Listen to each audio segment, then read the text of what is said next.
कथा स्वामींचा अद्भुत अनुभव शेवटपर्यंत एका छोट्या गावात एक कुटुंब राहत होतं.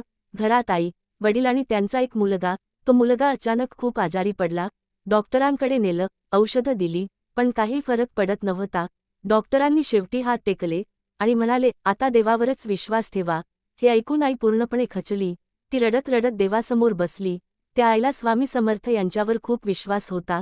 ती म्हणाली, स्वामी, माझ्या लेकराला वाचवा, मी काहीच नाही तुमच्याशिवाय. ती दिवस रात्र जप करू लागली, श्री स्वामी समर्थ, श्री स्वामी समर्थ. रात्र झाली, सगळे झोपले, पण ती आई झोपली नाही. मध्यरात्री अचानक तिला जाणवलं, कोणीतरी घरात आलंय. ती उठली आणि तिने पाहिलं, स्वामी तिच्या मुलाच्या डोक्यावर हात ठेवून उभे आहेत. ती घाबरली, पण आनंदाने भरली. स्वामी शांतपणे म्हणाले, भिऊ नकोस, तुझा मुलगा बरा होईल. इतकं बोलून ते अदृश्य झाले. सकाळ झाली, आई धावत मुलाकडे गेली, आणि काय आश्चर्य! तो मुलगा हळूहळू डोळे उघडत होता, त्याची तब्येत सुधारत होती. काही दिवसांत तो पूर्ण बरा झाला. डॉक्टर सुद्धा आश्चर्यचकित झाले.